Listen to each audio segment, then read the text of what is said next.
Hello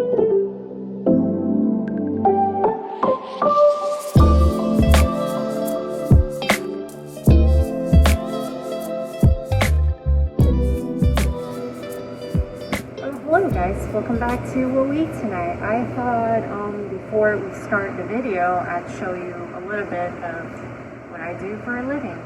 So I make pastries, I bake for a living, and right now what I'm doing is I'm getting ready to bake off all the pastries that we're going to sell for the day. It is right now 6 a.m. It is really early, so I am still half asleep, but let's get to it.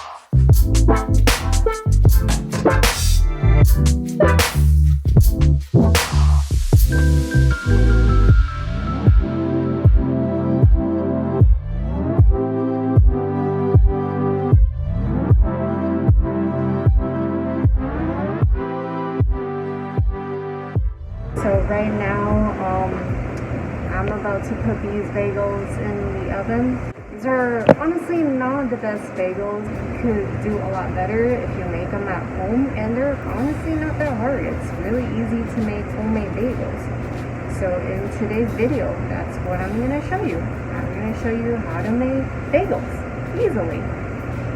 A lot better than these. Before we start, let's take a look at the ingredients real quick. The recipe I'm using today is adapted from Serious Eats written by Stella Park. I changed it up a bit to suit my likings, and I'll put a link to the original video below in the description. So obviously we're gonna need some flour. I'm using a combination of bread flour and all-purpose flour to give them just the right amount of chewiness. We'll also need some water, a little bit of instant yeast, and some salt. A lot of bagel recipes call for malt syrup, but it's honestly kind of expensive and I didn't really feel like spending the extra buck, so I'm just using honey, which is a great sub. And lastly, some olive oil.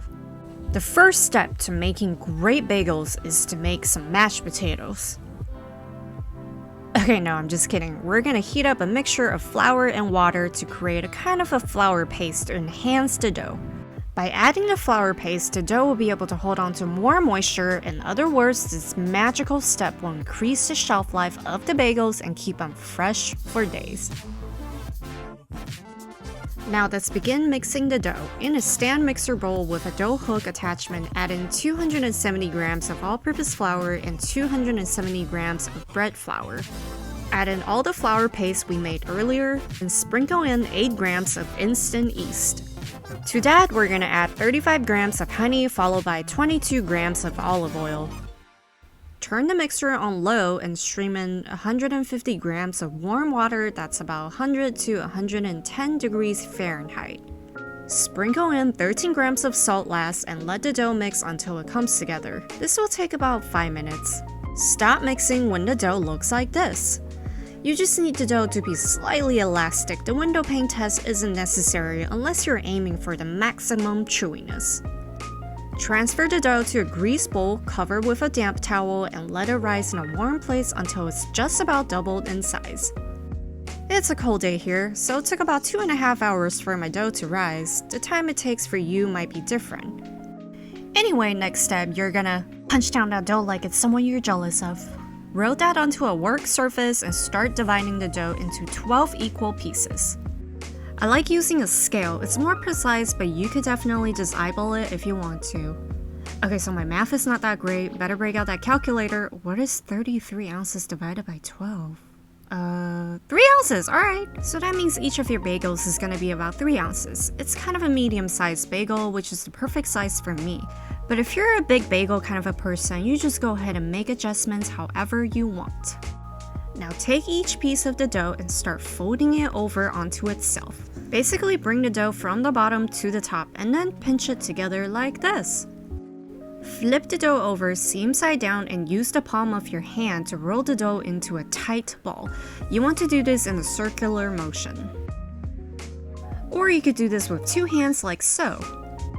Roll out all the dough and cover them with a damp towel and let them rest for about 15 to 20 minutes.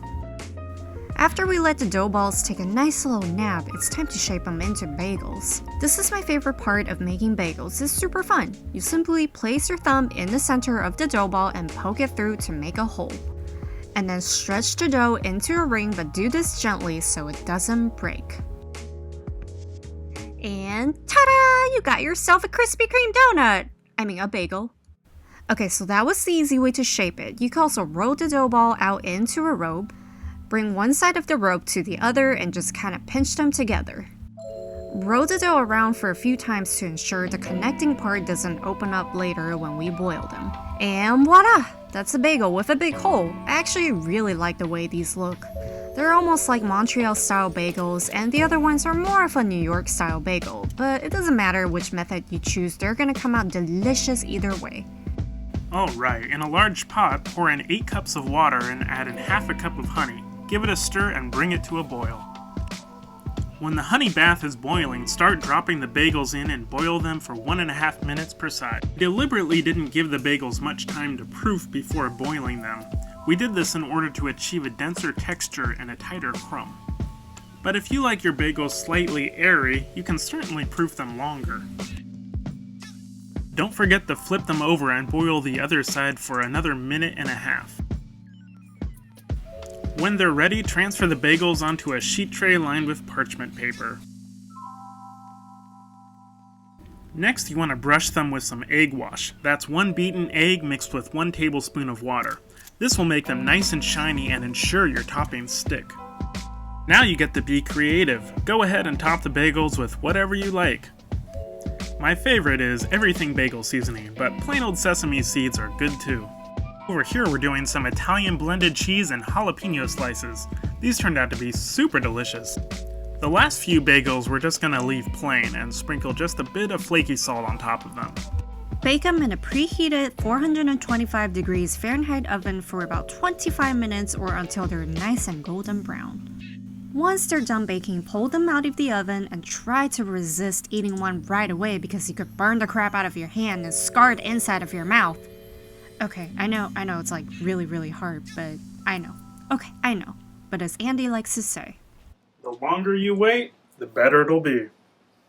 Okay, you don't have to wait that long, just give us some time to cool off a bit. While we're waiting, let's just admire how beautifully these turned out.